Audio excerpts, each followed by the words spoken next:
What's up, you guys? I hope you're doing well. We're here for our weekly anchor message where we take a look at our spiritual lessons that we're going to be dealing with for the week.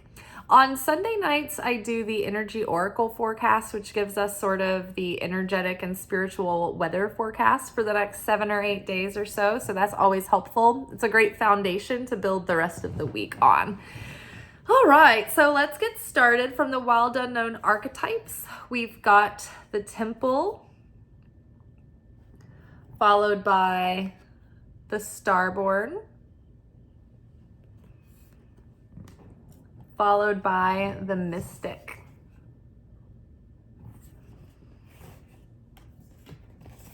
Underneath the temple, we have Two of Pentacles.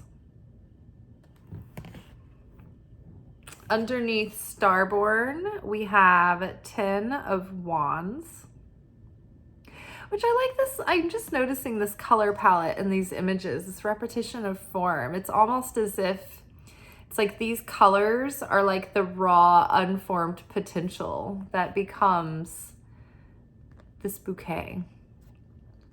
And it's so funny because these flowers in the 10 of Swords or the 10 of Wands represent, they are usually want like a bundle of sticks, or like, you know, that the character is carrying. And they represent the person's patterns, limiting beliefs, codependency, things like that the person is being weighed down by and they can't handle. It's like causing difficulty and chaos. So it's funny that this raw, unformed, unadulterated potential, when not formed and shaped with intention, can be this raw chaos that results in our limiting patterns, right? And our unrefined kind of unhealed ego patterns, right? A reactivity to our baser instincts. The mystic is clarified by the Hanged Man. So the temple with the Two of Pentacles, this is really speaking to this feeling right now of having to juggle so much up in the air. There is this, there's just the usual hubbub of life happening. We're getting into, like, we've just had all of these huge energetic, astrological, spiritual weeks that have just passed that have caused so much reflection and change and transformation and grieving and elation and all these exhausting and exciting emotions. And then our lives are, going into fast forward. We're going into that like fall season where there's all kinds of stuff going on. It's like kids have all kinds of sports and things. There's holidays coming up. There's events, you've got like all kinds of like little fall-y things to do and Halloween things to do and obligations to family and going to see everyone and stuff. And so everything's speeding up and we're all like, wait, I'm not ready. I'm still like in my cocoon. I'm still processing everything. I feel like I'm still transforming. Like, what is happening? In the midst of all of this as well, you probably have pieces of your life that are shifting and twisting and maybe falling away. And maybe, the parts and pieces are all up in the air, and some things are confusing and some things are uncertain and some things are very upsetting and some things are alarming and some things are exciting and some things are hopeful and some things are just stagnant and you don't know what is going on. And then the other things that you're still fretting about, they're still bothering you. And then you've got things shedding away that you're grieving. And so that you're going through the process, the cycle of the grief process of denial, fighting, negotiating. Like, what are all the process? Anger, like release, like grief, like how many emotions are just like cycling through with that. So we're basically on one foot on top of this building, up in the air, juggling, plates on sticks. Like, hey, everybody, is this enough? Am I gonna win? Do I pass? Do I get to survive on Earth? Am I gonna be a pariah? Like, will I ever receive anything? Will I ever manifest anything? Anything ever? So yeah, we're all insane. We're all very tired. And yet at the same time, there's this surge of inspiration coming back. You know, it's like this rebirth is happening, but like in a slow kind of way. And so there is this building sense of excitement and feelings of motivation and inspiration that are starting to percolate, but we're just like fit to be tied at the moment. It's like, what do I do with my energy? What emotion am I? What am I even today? I don't even know, right? So what we are being asked to do is to make sure that we're not losing our focus in all the running around and all the hubbub, right? We have so much to juggle. And it's like we also have to juggle the juggling, right? We have to juggle being present and grounded and being able to show up for our life, but also juggling the fact that there are things right now that are happening in a cosmic way that are coming up that we really need to reflect on, that we need to think about. And it's so easy to get caught up in the rat race and just be like on autopilot. I mean, I know the feeling. I get up, I basically have time to coffee and like get my mind kind of where it needs to be. And then I've got obligations and I have, you know, writing to do and content to create, and then I have, you know, chores and household stuff, and then I've got a full-time job. This content creation is half of a full-time job, and then readings take up time too, and then, you know, there's family and all that stuff. And so it does feel like, oh my gosh, where do you get more energy? Where do you find more time to squeeze things in? And just from what I've been doing lately, I've been praying. I've been trying to get the most high quality rest and replenishment that I can when I can. And I'm trying to make everything count for the most. Meanwhile, I am literally praying around the clock for the Creator to give me strength, certainty, clarity, to be effective in what I am putting my hand to be efficient. I don't know if I am effective or efficient, but I'm trying, right? So be careful, you know, not to get too caught up that you can't reflect and you can't feel and you can't pay attention to what's coming up from the soul right now, because we have so much spiritual support in the universe that what is coming up from the soul right now is actually just as important, if not more important, to put your time to right now than feeling like you have to run around and make everything happen. So don't get too caught up in the material. Also, as you know, we are moving through the world, what we're putting all of our time and energy and focus and intent in, it's like, are we saving any of our energy and our intent and our focus to put it on to things that are sacred? And are we misinterpreting what is sacred and putting the sacred on a pedestal that's like something way out there? Or are we putting our purpose or our dream and our goals and our manifestation, are we putting them up on a pedestal so high that we are suffering under the perception that we're separate from that, right? And it's causing more separation from what we want to pull in, instead of creating more unity by having affinity of form with.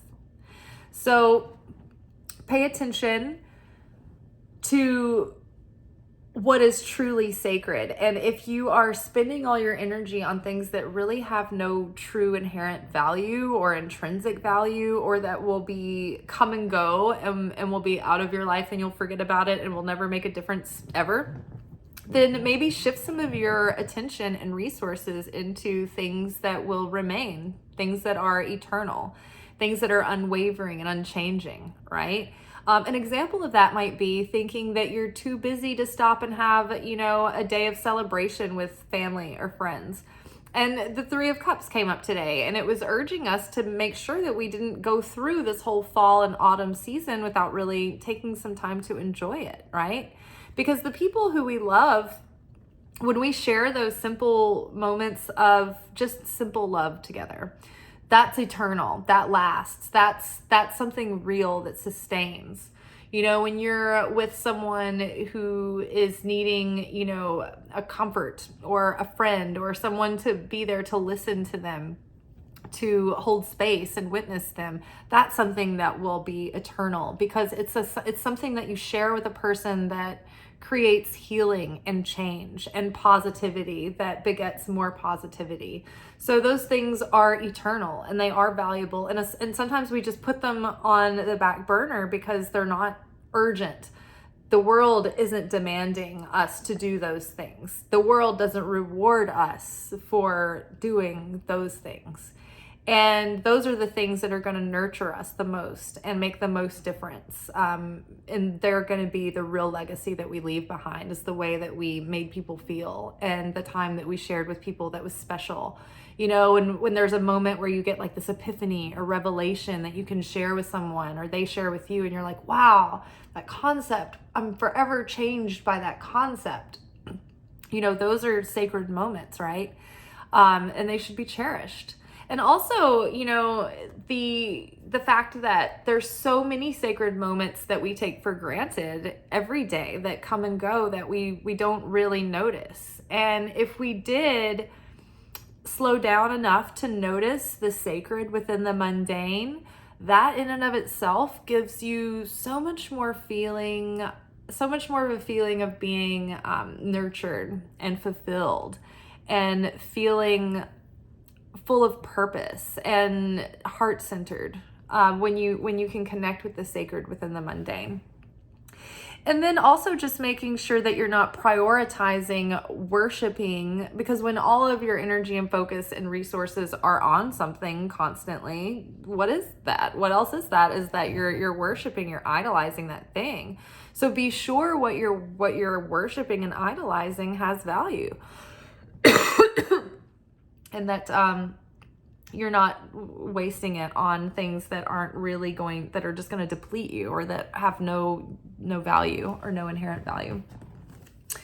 So yes, balancing our responsibilities with the things that bring us light, that light us up, that fill our hearts with joy and thanksgiving and laughter and eternal unconditional love and hope and inspiration. So, and then I wanted to make a note of the fact that there's this sort of teetering on burnout feeling. And we were talking about this the other day, and it might have been in the weekly energy oracle forecast, about using intentional active rest to nurture yourself instead of not taking time to actively rest. And then you're in a passive aggressive state of rest, which looks like procrastination, spinning your wheels. It's basically burnout, where you're rebelling against the things that you want to do, but you're also denying yourself a break. So you're not really fully engaged in the activities that you need to be doing, but you're also not fully resting or engaged in the rest or the break either. So it's like this passive aggressive, oh, I don't feel like doing this. Oh, it's like you're annoyed at it. You're avoiding things that you need to be doing, or you're just too tired. But instead of having a really, really, really good concentrated rest or a break that allows you to feel okay, I'm rejuvenated now, I'm focused, and I can get a lot done. It's you're just getting these little bits of rest that don't really make you feel replenished and recharged. And you're just starting to feel cycles of lethargy. So it's really important that we get out of the cycle of putting us into the state of burnout, and really prioritize the amount of rest and just mental relaxation that we need. Sometimes it's not enough for me to get sleep. I need to have a state of waking rest where I am awake, but doing something in stillness and relaxation that doesn't require me to do, work or concentrate too hard. If that makes sense. So meditation might be an example of that, but sometimes I need something even meditation is almost too close to sleep, where you're trying to void yourself out. So it's sometimes I need restful activities, like a long bath or reading a book or a gentle walk through the forest. That's not about, burning calories. It's just a stroll, like that kind of thing. That would be restful. Okay, so the Starborn and Ten of Wands. So there's something this week that's coming up that is part of our tikkun healing. And what is tikkun? Tikkun is sort of like karma. It's a Hebrew term that describes like basically our soul map and contract and workbook when we come into this life.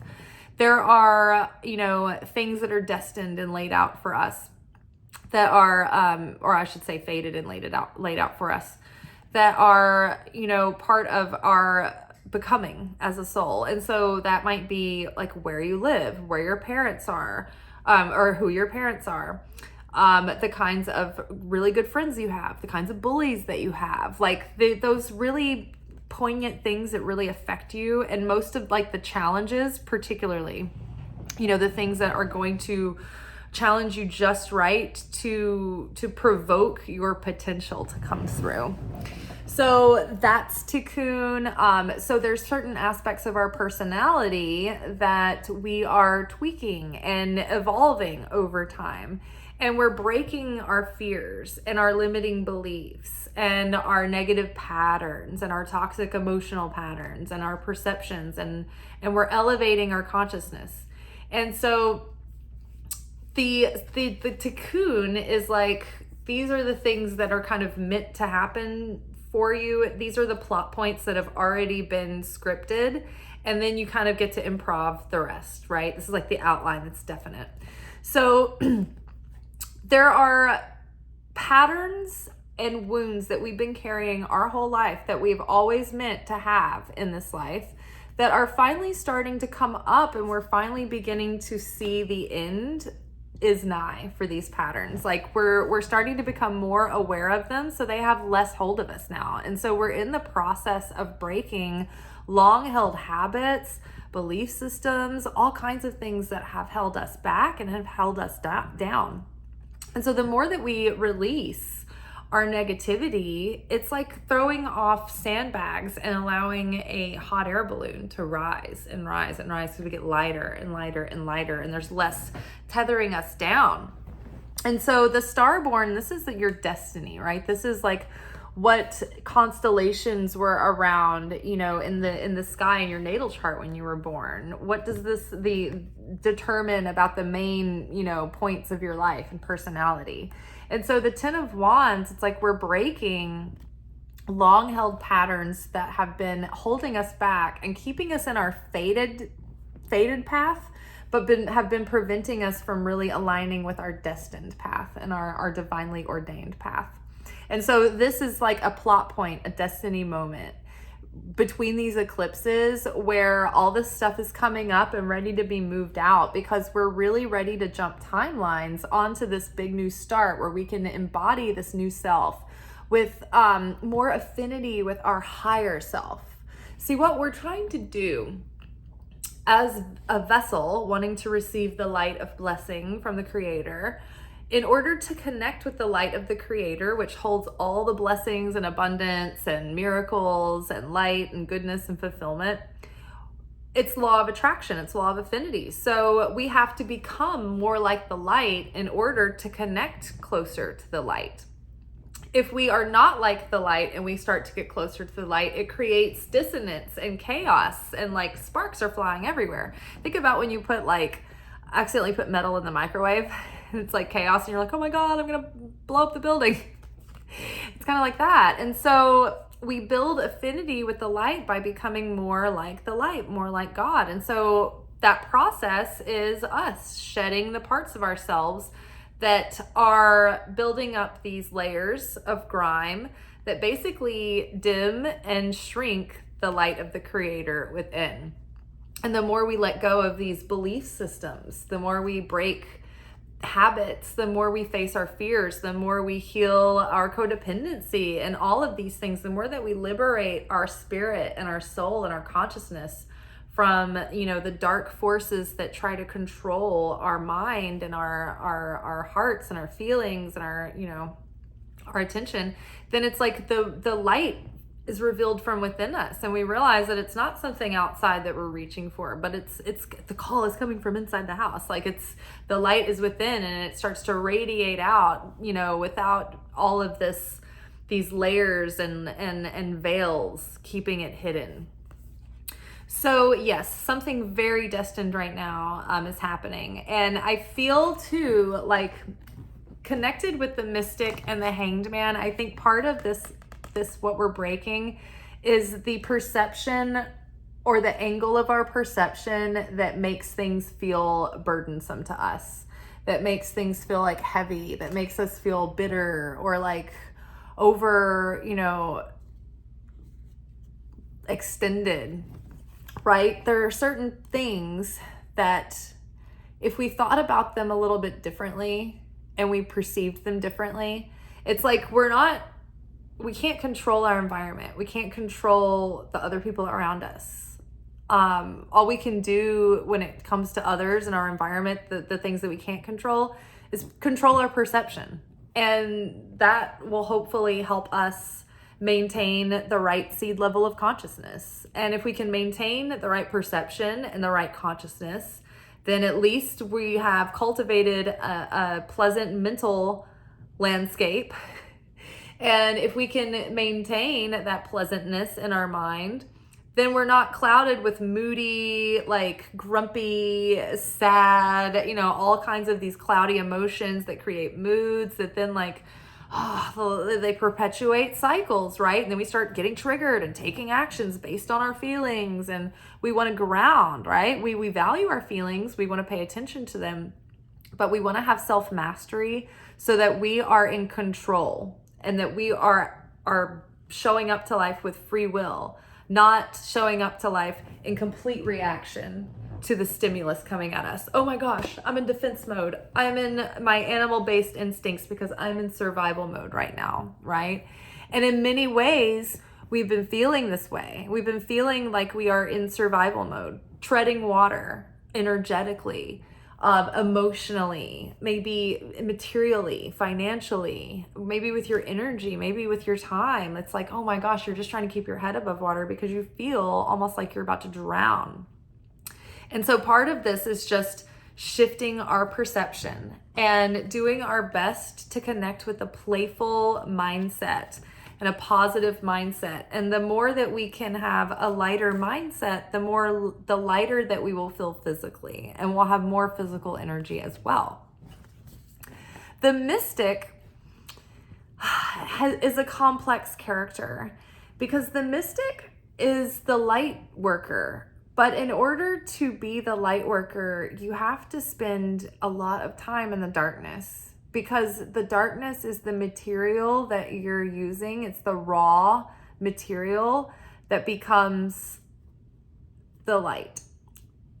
It's like, is it uranium that becomes nuclear power? The mystic is sort of like a human filter for spiritual energy. And the mystic perceives life at its many levels, in its many dimensions.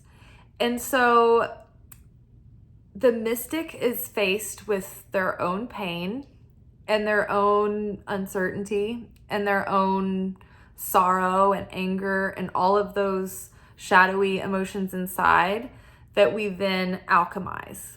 We take that raw, brute force, this unadulterated, all of that potential that's just crackling around in electric chaos, and we take it and we transmute it into determination, into grit, into resilience, into faith, into inspiration, into determination, into patience, compassion, understanding, mercy, long-suffering.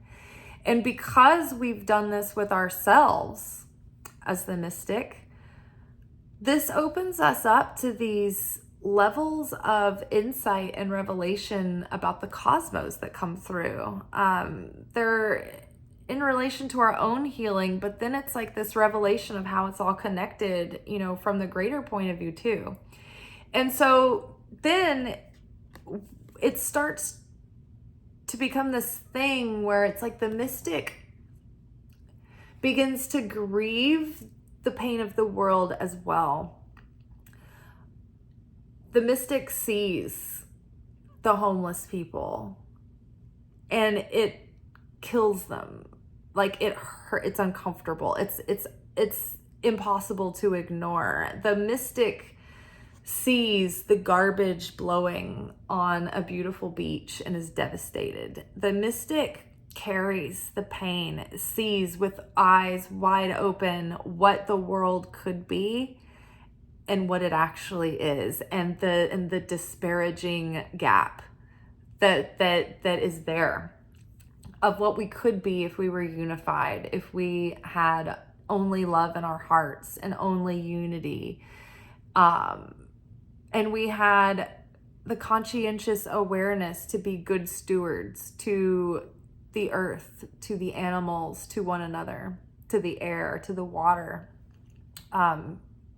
And the mystic grieves for the lack there.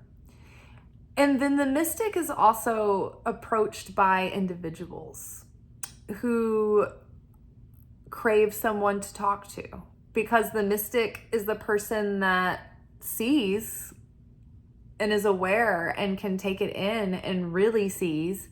Then people feel seen by the mystic and they feel heard and they feel like space is being held and they feel understood. And so the mystic ends up being that village elder, right? The mystic of the village is the person who sits and people go and they have an audience with the mystic and they talk to them about their problems and they talk to them about their hopes and their dreams. And so this can become heavy, you know, for the mystic. It's because you're processing all of this too. And there's something that is like a spiritual gift about the mystic, is that the mystic can take in all of this pain that they absorb and they transmute it and it becomes light in the cosmos. And there was this Rav that I watch his teachings. He lives in Israel. He was just doing a Q&A before Rosh Hashanah, answering questions about, you know, for people who've been preparing for Rosh Hashanah. And this woman was so upset because she was talking about some of the bigger prophets and how, you know, the prophets from the Old Testament, and how like Abraham, you know, he was going to sacrifice his son. And then at the last minute, the ram was provided, so he didn't have to. But even though he was willing, and then God saved his son. But then right after that, his wife died. Sorry, I just like belched audibly on camera. You guys, one time in the 90s on Singled Out, there was a show on MTV, Jenny McCarthy farted. It was like went down in history. This is her legacy. Okay, and so the mystic is taking in all of this, you know, pain, and they're transmuting it, right? It's almost as if they hold it as a substance that turns into the amrit, the nectar of fulfillment and joy. And so, so the prophets. So who else did they mention that was the specific? They mentioned it was either Joseph or Jacob. I can never remember which one's the father or the son. But the one who was the son who was like, I am not going to sleep with this man's wife, even though like, there was a huge temptation. He avoided adultery and then was sold by his brothers into slavery for like 12 years. And she was like, all these people, like they're trying to do the right thing and they're trying to like live for God and answer the call and show up, and they do what they think they're supposed to be doing and they do what they're divinely guided to do. And then something still horrible happens. Like he's sold into slavery and his wife dies. And the Rav was like, yeah, and it's like life's full of challenges. Like you don't just have one and then you're like, okay, that's it, I'm done. He's like, these were the great prophets of history. They're not maintaining the status quo for all mankind.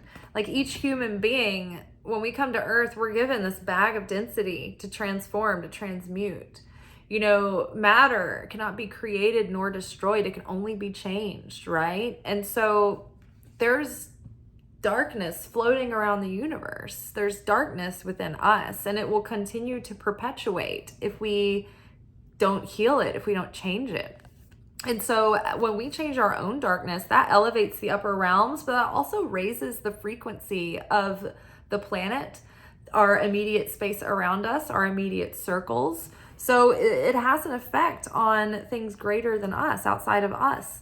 So the mystic is like this filter, basically, filtering negativity. This is very strange, very specific, but somebody out there maybe has this weird ascension symptom. This was like many years ago, but I used to date this dude very briefly, and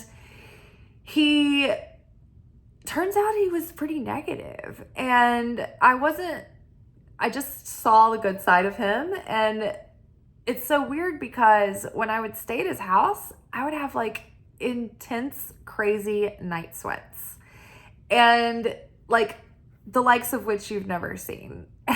It was crazy. And basically I deduced that I was basically like this human filter, and as an empath and a mystic and all kinds of other things, psychic, I was literally processing all of his bullshit through the night and sweating it out. Like there are certain times where I have a lot of emotional stuff that I'm processing, and part of like one of the ways that my body cleanses things is through sweat. So yeah, that was pretty crazy, but like literally you could be alchemizing other people's energy, and it's part of a calling, and it feels sometimes like a burden. It feels sometimes like a curse, but it's a gift. And as you're working off all of this negativity, it's actually like opening up sparks of light in you and opening you up to greater, deeper fulfillment and blessing. I know that even though I can feel pain acutely, you know, even other people's pain, when they're telling me about these things, I feel them deeper than they think that I do. Almost as if it was me, because I'm an empath, because I can feel other people's feelings as if they're my own, in my own body, in my own mind. And it can feel super heavy, but also I can feel wonder and magic and joy on a level that the average person doesn't seem to. From very small things, I can get a lot of satisfaction and joy from simplicity. I can be very content and, you know, patient, whereas other people have a harder time with that. I have a higher threshold for, you know, life's challenges and pressures. And so even though it feels like a heavy burden at times, it's actually a gift. And so if you can twist that around and embrace yourself as a humble servant of divine, as a channel for the creator, as a channel for the light, then that will shift the energy so much so, because that little seed level, that's the level of consciousness that you're manifesting from. So if you're manifesting from, oh my gosh, I feel so burdened, you know, oh, this is too much to bear, you know, that's not a great seed level, because everything from there is going to have that energy kind of residue in it. Like you might be doing something for someone and you mean well, but because in the back of your mind you feel so burdened and everything, they might be like, no, it's okay, I don't want to put you out, even though, you know, you might be like, yeah, this is great, and they, you know, they're like, oh, it feels like, I don't know, too much. Like it's like a subconscious thing, right? So shifting that will change the seed level from which you're manifesting from. And the hanged man being here with this is like this moment between eclipses, this moment as we're like rounding out the rest of the year.